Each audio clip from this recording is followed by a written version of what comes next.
はい、黒です。こんにちは。今日はですね、米国のモーゲージリート、超高配当で知られるアナリーキャピタルマネジメント、こちらについて説明してまいります。それでは参りましょう。はい、まずこちらのですね、シーキングアルファの記事をご覧いただきたいと思います。タイトルが Fed admits inflation's persistent, 3 dividends ends to buy now ということで、FRB がですね、インフレであるということを認めた上で、それがですね、予想以上に頑固なものであるということと、インフレを恐ろしさということを十分にですね、認識した上で買うべき3銘柄を挙げております。その一つがですね、今回紹介するアナリーキャピタルマネジメント、通称ティッカーがですね、NLY ということになります。では次、こちらご覧ください。このアナリーキャピタルマネジメントの概要ということになります。でまず第1点目、住宅ローン MBS を資産とするモーゲージリートというものになります。MBS というのはですね、モーゲージバックトセキュリティーズの略でございまして、住宅ローンをですね、債券化したものということになります。で、NLY の特徴はですね、3点目になりますけれども、安全性の高い住宅貸付債券にレバレッジをかけて高配当を狙うというものになります。でこの利益のですね、源泉は4点目になりますが、低コストの短期借り入れに対してレバレッジをかける、そして金利の高い長期ローンを債券を保有するということで、この両者のですね、金利の差、イールドが利益ということになります。で5点目、ファニーメイやフレディマックといった政府系の住宅ローンの機関、こちらが発行するエージェンシー債が主だった債券ということになります。で最後のポツになりますけれども、エージェンシー債というのは政府系の機関が元利金支払いを保証する債券というものになりますので、ここについては債券、保証がついておりますので、安全資産ということが言えると思います。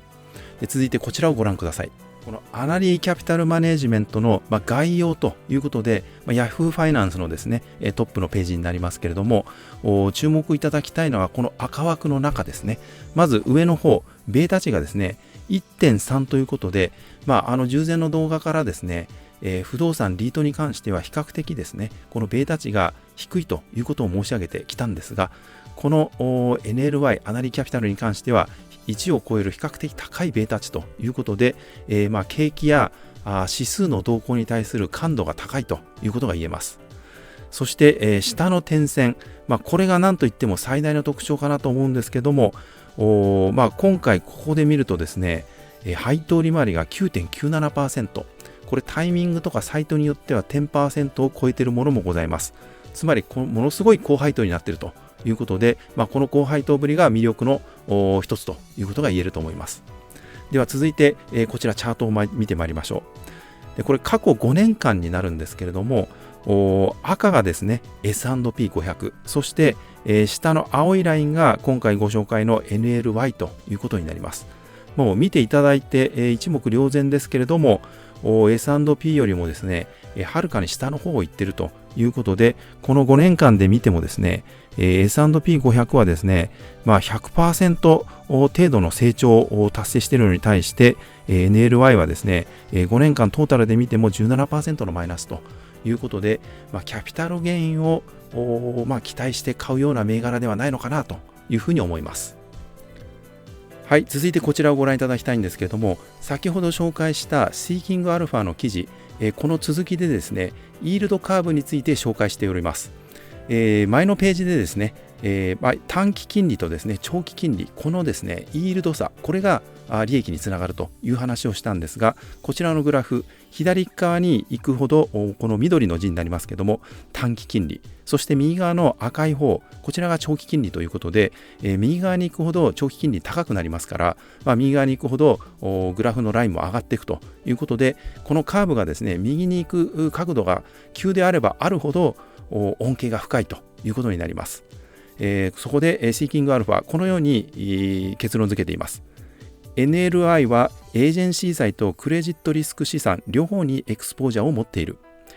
FRB が今後インフレ環境を是認して2023年まで金利を上げないとすれば、 NLI は安い借入金利による恩恵を受け続けるだろうということで、結論付けております。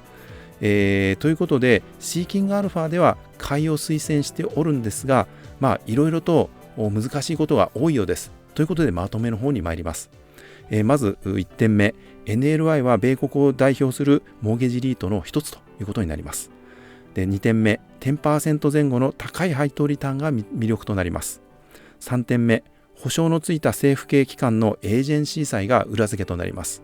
4点目、低コストの短期借入れと長期ローン債券の高金利のイールドギャップが高配当の理由ということになります。5点目、出来高は金利に左右されやすく、ベータ値も高いというものになります。